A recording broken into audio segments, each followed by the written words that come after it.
This channel does not promote any violent, harmful, or illegal activities. All content provided by this channel is meant for an educational purpose only. নমস্কার, টিভি9 বাংলায় আপনাদের স্বাগত জানাই। আমি শুভজিৎ রয়েছি আপনাদের সঙ্গে। কৃষ্ণনগর পুরসভা থেকে আবারও অস্থায়ী কর্মী ছাঁটাই। নতুন বছরের শুরুতে 150 জন চুক্তিভিত্তিক কর্মীকে ছাঁটাই করা হয়েছে। 2 মাসে কাজ হারালেন কৃষ্ণনগর পুরসভার 250-এরও বেশি অস্থায়ী কর্মী। পুরসভার গেট আটকে বিক্ষোভ কাজ হারানো কর্মীদের, সেই ছবি আপনাদের দেখাচ্ছি। নতুন বছরের শুরুতেই কাজ হারালাম, কিভাবে চলবে সংসার, ছেলে মেয়েদের মুখে ভাত তুলে দেব কি করে ভেবে কুল কিনারা পাচ্ছেন না কৃষ্ণনগর পুরসভার কাজ হারানো অস্থায়ী কর্মীরা। পুরসভার গেটে তালা দিয়ে বিক্ষোভ দেখিয়েছেন তারা। স্থায়ী কর্মীদের ভিতরে ঢুকতে বাধা, শিখে কৃষ্ণনগর পুরসভার যাবতীয় কাজ। এসআইআর আবহে কৃষ্ণনগর পুরসভায় গিয়েও ফিরতে হচ্ছে অনেককে। নাগরিক পরিষেবা ব্যাহত কৃষ্ণনগর পৌরসভার। দীর্ঘদিন ধরেই টানবাহানা চলার পর প্রশাসকের অধীনস্থ হয় এই পৌরসভা। পৌরসভায় বর্তমানে বছরের প্রথম দিনই দুঃসংবাদ যে সকল চুক্তিভিত্তিক কর্মীরা ছিল তাদের জন্য, কারণ তাদের কয়েকশো কর্মীকে ছাঁটাই করা হয়েছে। প্রশাসকের দাবি যে এই যারা কর্মী রয়েছেন তাদের অনেক সময় অতিরিক্ত কর্মীকে নিয়োগ করা হয়েছিল, যা পৌরসভার অর্থ থেকে তাদেরকে ভাতা বা তাদের অনুদান বা তাদের পারিশ্রমিক দেওয়া সম্ভব হচ্ছিল না। ফলে প্রশাসকের পক্ষ থেকে কয়েকশো কর্মীকে বসিয়ে দেওয়ায় রীতিমতো আন্দোলন শুরু হয়েছে কৃষ্ণনগর পৌরসভার গেটে। ফলে সমস্ত পরিষেবায় ব্যাহত কৃষ্ণনগর পৌরসভার। নদিয়া থেকে ক্যামেরায় তুষার সাথে মধুকুণ্ডু, টিভি9 বাংলা। আমি পৌরসভার অস্থায়ী কর্মচারী, সাফাই কর্মী। আজকে দীর্ঘ 15 বছর ধরে কাজ করছি। আজকে হঠাৎ আমাদের বিনা নোটিশে বসিয়ে দিল, নাম কাটা করে দিয়েছে। কোনো কারণ নেই। আমরা 31 দিন হাজিরি মারি, 31 মাস 31 দিন কাজ করি, 30 মাস 30 দিন কাজ করি বিনা নোটিশে। আমাদের 31শে ডিসেম্বর আমরা 5টা পর্যন্ত কাজ করেছি। তখন আমরা জানি না, আমরা যখন বেরিয়ে গেলাম তখন আমাদের কাছে মেসেজ আসছে যে তোমাদের 2 তারিখ থেকে আর কাজ নেই, তোমরা কেউ অফিসে আসবে না। প্রথম দফায় 106 জন, দ্বিতীয় দফায় হচ্ছে প্রায় 250 জনের উপরে, মোট 274 জন, মোট 380 জন। আমাদের একটাই দাবি, এই 380 জনকেই ওনাকে নিতে হবে, এই আবার কাজে পুনর্বহাল করতে হবে।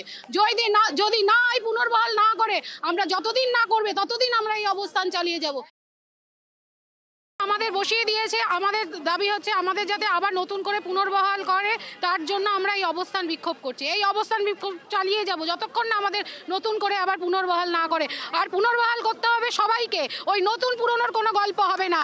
380 জনকেই নিতে হবে। জঞ্জাল পড়ে রয়েছে। দেখুন, আজকে পৌর প্রশাসক যিনি রয়েছেন তার হঠকারী সিদ্ধান্তের জন্য তো এই পরিস্থিতি তৈরি হয়েছে।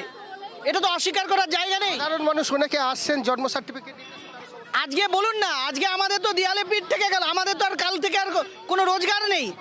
আমাদের গতকাল থেকে তো রোজগার বন্ধ হয়ে গেছে। এটা তো সত্য কথা। আমি মিউনিসিপ্যালিটিতে এসেছিলাম, আমার মেয়ের একটা ইনকাম সার্টিফিকেট দরকার। তা আমি একটা অনলাইন থেকে সার্টিফিকেট বার করেছি, সেটা এক্সিকিউটিভকে দিয়ে সই করাতে হবে এমার্জেন্সি স্কুলে, নাহলে ফর্ম ফিল আপ হবে না। ওর এই স্কুলে সাবমিটও করতে পারবো না। এবার সেক্ষেত্রে ওই মিউনিসিপ্যালিটিতে এলাম, এসে দেখছি যে ধর্মঘট চলছে, গেট বন্ধ, কেউ নেই। আমরা সাধারণ মানুষ এইসবের জন্য, ঝামেলার জন্য আমরা সাফার করছি। আমার মেয়ে ফর্ম ফিল আপ না হলে ইয়েটা পাবে না, স্কলারশিপটা পাবে না।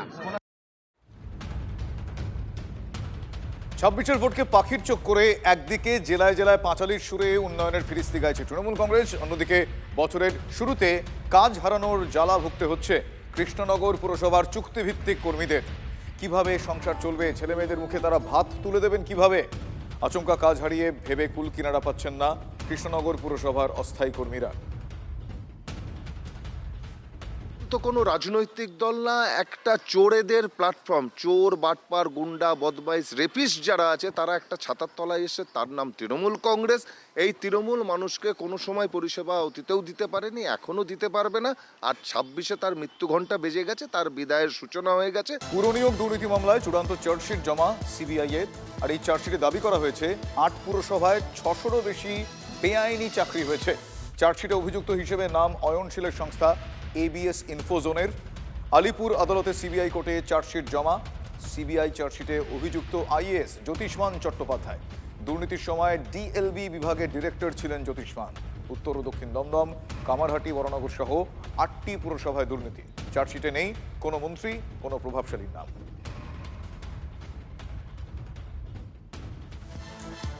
অন্যদিকে নিয়োগ দুর্নীতি মামলায় চন্দ্রনাথ সিনহার সম্পত্তি বাজেয়াপ্ত। কারামন্ত্রীর পরিবারের প্রায় 4 কোটি টাকার সম্পত্তি বাজেয়াপ্ত করেছে এনফোর্সমেন্ট ডিরেক্টরেট। নিয়োগ দুর্নীতি মামলায় 4 কোটি টাকার সম্পত্তি ইতিমধ্যেই ইডি এনফোর্সমেন্ট ডিরেক্টরেট বাজেয়াপ্ত করেছে। আপনাদের জানালাম মন্ত্রী চন্দ্রনাথ, তার স্ত্রী, তার 2 ছেলের নামে থাকা 10টি সম্পত্তি বাজেয়াপ্ত করা হয়েছে। রাজ্যের মন্ত্রীর বাড়ি থেকে মাত্র 2,07,00,000 টাকা হয়েছে বাজেয়াপ্ত, মান সম্মান চলে যাবে। তো রাজ্যের মন্ত্রী মানে 20-22 কোটি হবে। পার্থ চট্টোপাধ্যায়ের আগে বান্ধবীর বাড়িতেই টোটাল 51 কোটি পাওয়া গেল। তো এবারে মাত্র 2 কোটি পাওয়া গেছে। তো হিমশৈলের চূড়া মাত্র। ওই চাঁদুদা, ওকে চাঁদু দাস বলে সবাই চেনে, চন্দ্রনাথ বলে কেউ চেনে না। ওই চাঁদুদাকে একটু ঝাঁকালে পরে আরো অনেক পাওয়া যাবে, অনেক কোটি পাওয়া যাবে। বাঁকুড়ার শ্যামপুরে নিজের মেয়েকে ইট দিয়ে থেঁতলে খুনের অভিযোগ বাবার বিরুদ্ধে। খুনের পর দেহ বস্তায় ভরে জঙ্গলের মধ্যে ফেলে দিয়ে আসেন তিনি। 13 দিন পর দিকশুলির জঙ্গলের কুয়ো থেকে ওই মৃতদেহ উদ্ধার করল ওন্দা থানার পুলিশ। গ্রেফতার করা হয়েছে অভিযুক্তকে। বিয়ের পরেও বাপের বাড়িতে ওই মেয়ে, আর সেই কারণেই নাকি খুন। এখনো পর্যন্ত পুলিশ সূত্রে এইসব জানা যাচ্ছে। আমার সহকর্মী হিরক এই মুহূর্তে আমার সঙ্গে রয়েছেন টেলিফোন লাইনে। হিরক, এখনো পর্যন্ত এই খুনের কারণ হিসেবে কি জানা যাচ্ছে এবং অভিযুক্তকে পুলিশ গ্রেফতার করেছে, আর একটু ডিটেল আমি জানতে চাইবো। দেখো, পুলিশ এই অভিযুক্ত ঈশান মালকে গ্রেপ্তার করার পর থেকে দফায় দফায় জিজ্ঞাসাবাদ করে এবং জিজ্ঞাসাবাদ করে তাকে এই খুনের মূল কারণ জানার চেষ্টা করে পুলিশ। এই কারণ হিসেবে যেটা মূলত পুলিশের কাছে এখনো পর্যন্ত উঠে এসছে, সেটা যেটা মনে করা হচ্ছে, কারণ এই যাকে খুন করা হয়েছে অর্থাৎ এই ভবানী মাল, সে ভবানী মালের বিয়ের পর সে শ্বশুর বাড়িতে না থাকলেও থাকে না, সে বাপের বাড়িতে চলে আসে এবং বাপের বাড়িতে সেখানে একটা বাড়ি দখল করে সে বসবাস করত।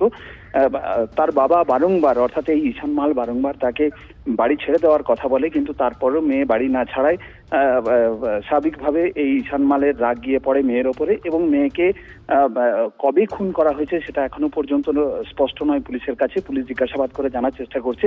তবে যেটা মনে করা হচ্ছে যে ইট দিয়ে থেতলে মেয়েকে খুন করা হয়েছে এবং খুন করে এই ঈশান মাল পার্শ্ববর্তী যে দিকশুলির জঙ্গল রয়েছে সেই জঙ্গলে নিয়ে গিয়ে কুয়োর মধ্যে ফেলে দিয়েছে, এমনটাই কিন্তু ঈশান মালও জিজ্ঞাসাবাদের মুখে কার্যত স্বীকার করেছে। এই বিষয়ে ঈশান মালকে আরো জিজ্ঞাসাবাদ করে এই বিষয়ে আরো বিশদ তথ্য জানার চেষ্টা চালাচ্ছে পুলিশ। শুভজিৎ, ধন্যবাদ হিরক। শুভেন্দুর সভার পতাকা লাগানোয় আক্রান্ত বিজেপি নেতা। বীরভূমের কঙ্কালীতলায় বিজেপির আইটি সেলের ইনচার্জকে বেধড়ক মারধর করা হয়। তৃণমূলের বাইক বাহিনীর বিরুদ্ধে হামলার অভিযোগ বিজেপির। রক্তাক্ত অবস্থায় হাসপাতালে ভর্তি বিজেপি নেতা ষষ্ঠীচরণ দে। মাথাতে আঘাত পেয়েছে, ফ্র্যাকচার কোথাও হয়নি। নাকের থেকে রক্ত খুব বেরিয়েছে, নাকের থেকে জাস্ট রক্ত খুব বেরিয়েছে। তো এইটাই ঘটতে না, তারা তো মুখে মাস্ক পরেছিল। ওরা সেই হনুমান টুপি যেন পরে থাকে, অনুব্রত মণ্ডল যে ডায়লগ, যে হনুমান টুপি পরেছে কে কখন মারধর করবে, তো সেই বিষয়ে ঘটেছিল। যে হনুমান টুপি পরেছিল, আমরা চিহ্নিত করতে পারি না কে কোন ব্যক্তি। কাঁচের ঘরে ঢুকে ঢিল মারা অন্যায়। তৃণমূলের কর্মীরা কাঁচের ঘরে ঢুকে ঢিল মারছে। ওরা ভাবছে আমরা এখানে হয়তো মারলাম। ওরা তো ভগবানের কেউ বর পায়নি। বিজেপি শান্তি শৃঙ্খলা বজায় রেখে প্রত্যেক মানুষকে ভালোবেসে রাজনীতি করতে চায়, হিংসার রাজনীতি করতে চায় না। কিন্তু সাপের লেজে পা দিলে সাপ ছোবল মারে, মৌচাকে ঢিল মারলে মৌমাছি হুল ফোটায়। স্বাস্থ্য ব্যবস্থায় দুর্নীতি, পোস্টিংয়ের প্রতিবাদ। এক্ষেত্রে পোস্টিং না নেওয়ার সিদ্ধান্ত নিয়েছেন অনিকেত মাহাতো। সরকারকে 30 লক্ষ টাকা ফেরাতে ক্রাউড ফান্ডিংয়ের আবেদন করেছেন আন্দোলনকারী চিকিৎসক। WBJDF এর সঙ্গে আত্মিক যোগ, এটা ব্যক্তিগত সিদ্ধান্ত। বোর্ড অফ ট্রাস্ট থেকে ইস্তফা নিয়ে এই দাবি করেছেন অনিকেত। অগণিত মানুষ যাদের কাছে এই যে থ্রেড কালচার, এই যে স্বাস্থ্য ব্যবস্থার দুর্নীতি, যে অভয়ার যে ন্যায় বিচারের অপূরণীয় দাবি, সেই দাবি নিয়ে আন্দোলন দরকার। সেই দাবি নিয়ে পশ্চিমবাংলার মানুষের কাছে, মেডিকেল কলেজগুলোর কাছে, প্রত্যেকটা জায়গাতে একটা সুষ্ঠু গণতান্ত্রিক পরিবেশ রক্ষা করার আজকে আশু কর্তব্য বলে আমি মনে করছি। তাহলে সেই জায়গা থেকে মনে করে আমি এই এসআরসি পোস্টিং থেকে যেমন সরে আসছি। এসআরসি পোস্টিংয়ের জন্য যে বিপুল অর্থের প্রয়োজন, 30 লাখ টাকার কাছাকাছি প্রয়োজন। আন্দোলনের যে শিক্ষা, নৈতিকতার যে শিক্ষা, স্বাধীনতা আন্দোলনের সংগ্রামী মানুষের যে শিক্ষা, সেই শিক্ষা থেকে আমি এই আন্দোলন পরিচালনা করে বা এগিয়ে নিয়ে যাওয়ার চেষ্টা করব। যে আর্থিক সাহায্যের জায়গা আছে, আপনারা যারা শুভবুদ্ধি সম্পন্ন মানুষ, সিনিয়র ডাক্তার, আমার কলিগ যারা, আপনারা যারা এখানে দাঁড়িয়ে আছেন, আপনাদের মতন করে যা পারবেন আর্থিক সাহায্য আমাকে করবেন। কাশ্মীরের বারামুল্লায় ভয়ানক ভূমিধস। বারামুল্লার ইকো পার্কের কাছে রাস্তা চওড়া করার কাজ চলাকালীন পাহাড়ে ভয়ঙ্কর ধস নামে ভূমিধসের কারণে আটকে পড়েন পর্যটকরা। শ্রীনগর বারামুল্লা জাতীয় সড়কে যান চলাচল সম্পূর্ণ বন্ধ। এখনো ক্ষয়ক্ষতির কোনো পরিমাণ হিসেব তা করা যায়নি, কিন্তু ব্যাপক ক্ষয়ক্ষতির কথা বলার অপেক্ষা রাখে না। ভয়াবহ সেই ধসের ছবি দেখছেন আপনারা এই মুহূর্তে টিভি9 বাংলার পর্দায়।